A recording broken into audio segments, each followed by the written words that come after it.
Good afternoon, Boomi community, and welcome back to Smokin' Hot Dallas, Texas. We're here with 2 days of power-packed coverage. My name's Savannah Peterson, here with Paul. Paul, what a great start to the day. It really is a great start. I mean, a lot of announcements to go over, a lot of things to think about. And who better to tell them than straight from the mouth of the C-suite here, continuing our tour of the C-suite, welcoming back to the show for the second year in a row. Matt, thank you for coming to hang out again. It's my pleasure. Great to be here. Yeah, it's an absolute joy. So you and I have kept in touch a little bit over the last year, which has been really nice. Talk to me a little bit about how much has changed, because it feels like an entirely different world than when I talked to you just 12 months ago.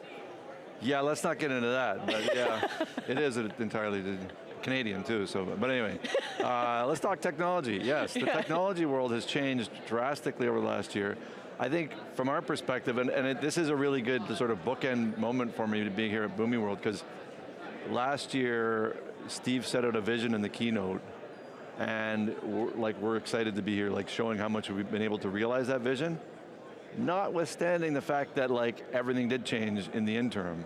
So I think credit to Steve, we were kind of ahead of the game on the whole agentic thing. So we started off with people being last year oh, agents? Okay, well that's interesting. To this year being I'm so sick of agents, but I still don't know how to use them. Somebody is waving at us right now, I can hear in my ear. Oh, there he is. So everything's changed. We have a baby. We had a baby. It's been just long enough. I'm not sure the gestational period of a robot, but yes, we did have a baby. Hey, robot. So but we were able to realize this vision, and I think what I like about where we're going with stuff is, as much as there's explosions of technology, innovation, everything that's going on out there, our customers, organizations are still kind of where do we start? Yeah. Where do we start? So many people Gen still in the very AI, early stages. Where do we start with agents? How do we get started? So a lot of what we're putting out here is here's a simple to use platform, allows you to build your agents, build tools that can be used by agents, but also here's examples of agents that you can actually build with the platform. Talk to me a little bit. I think you're spot on to say that, and I feel like people overemphasize the maturity of where companies are at right now. A lot of people still really trying to figure everything out, just barely getting out of the MVP stage, or figuring out where they're going to realize value, whether that be AI or agentic or the combination thereof. I think it's kind of interesting. So how do you, I'm sure you interface a lot with the community, how are you kind of helping them navigate that first big step? Because I feel like that's probably the hardest part. So honestly, there's kind of a process with companies where they feel that everyone's further ahead than they are, and they're afraid to admit it. So admitting it is the first step. Right, that's a great point. Some of them are hey, look, we're nowhere on this stuff. And then that's a different process to get them, but I think just sort of coming to the understanding that yes, there's a lot of hype around, I did a talk yesterday at our partner summit, and the message was, there's a ton of hype. It's legitimate hype. This stuff's going to change everything, but it's okay that you're back here. That's okay. I think a big part of the problem is it's anything with a big new technology innovation, everything's you got this new hammer and everything's a nail, but people don't know where the real nails are right now. So we do spend a lot of time focused on, let's not put the cart before the horse. Let's look at what are those business problems that you really need to solve right now? And especially of those, what are the ones you just couldn't before? Because that might be a candidate for AI. And also to get people to understand that although the future may be Skynet and agent swarms and robots doing everything for us, we're not anywhere close to that now. Even if you just take a little bit of the functionality that you can get out of agents and layer it on top of the stuff that's running your business right now, you can get so much value out of that. To talk about some of the automation cases is a good place to start, even exception handling. Maybe you've got automated processes today, but when it goes into the exception handling bucket, everything goes off the rails and you spend all sorts of time and do ad hoc processes. Maybe you start there, because maybe some of the functionality that you can do with reasoning and situational awareness can be applied and make huge value. So it's really that process of finding the place to apply it, and even let's forget about AI for a minute. Just look at those problems. Know that you have some new arrows in the quiver, and then we'll go back to it. And it's not about AI, it's about the business outcomes. Yeah, you are key when you're talking about starting with the business problem first, right?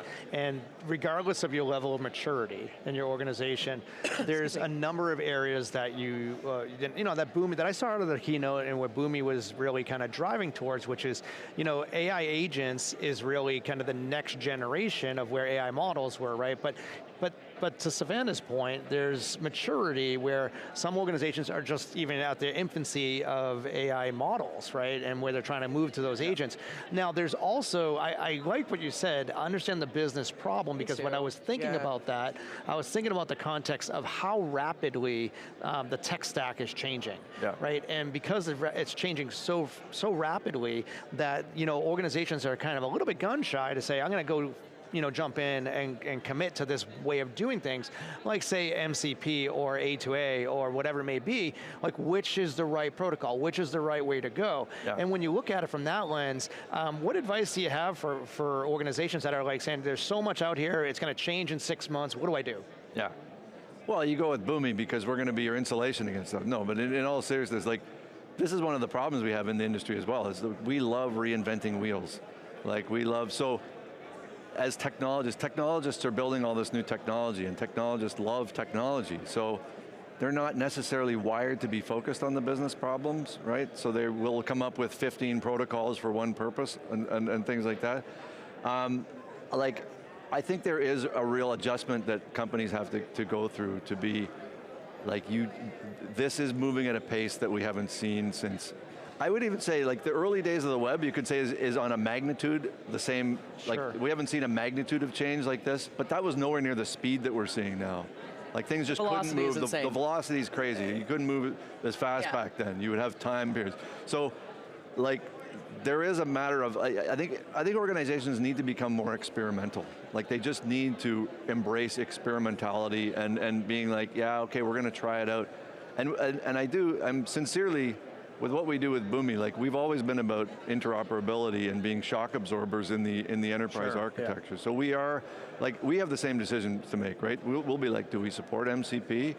Or do we support, do we support ACP in the agent space, or A2A for agent-to-agent communication? And we just say yes, because we don't know how it's all going to play out. And I think there's ways that you can architect the system so that like, a protocol is a protocol, it's on the surface. I think if you take MCP as an example, so I asked the room yesterday, like, how many people have heard of MCP? And like, all the hands went up. Right. Said, how many people had heard of MCP like 4 months ago?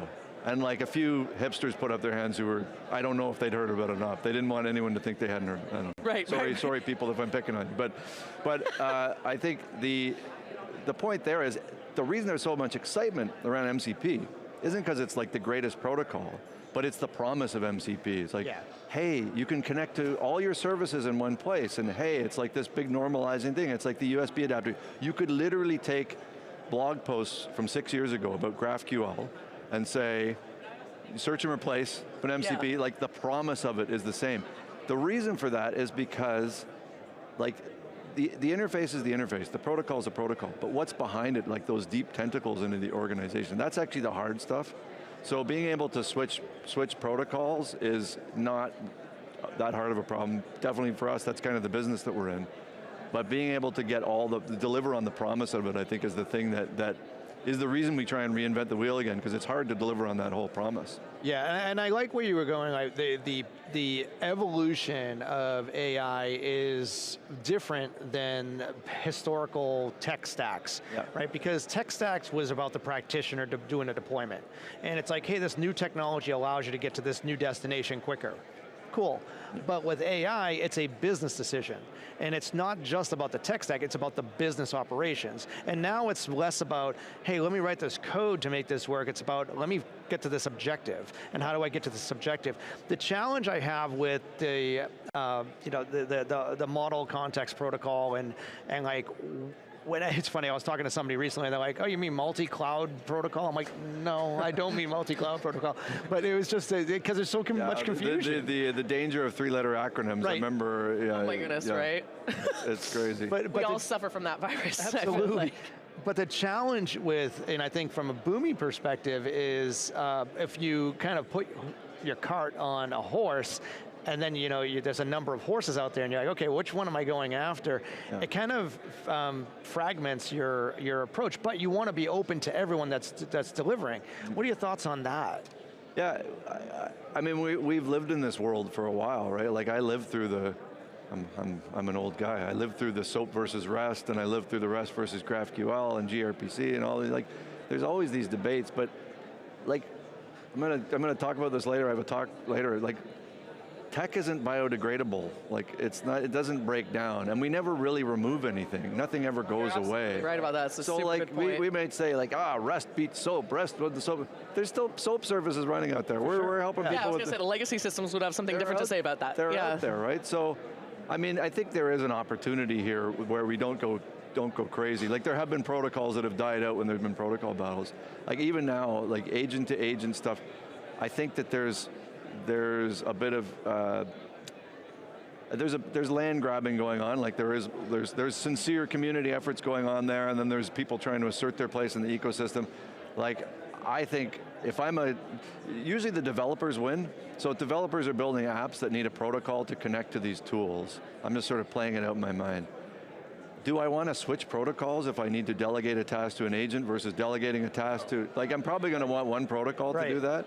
Now there's other areas of the protocol, like there's the runtime execution protocols versus the design time discovery and management protocols. Like, maybe there's some divergence there. We just don't know what's going to happen. So we are legitimately in the place of, if you really understand the like how things are going to function, the life cycle of agents, the actual interactions of agents and tools and knowledge bases and memory and so on.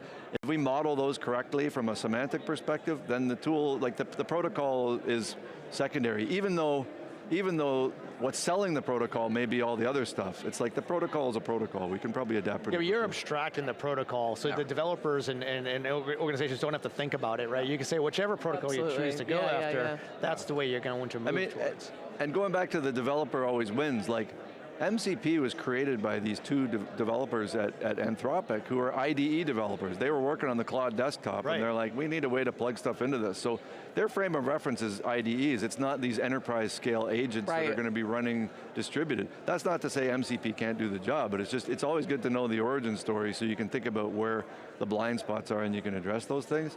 But we're a long way away. Like, the good news is we're actually having the protocol conversation as opposed to this just being a bunch of walled gardens built by everybody doing things differently. We're having this conversation.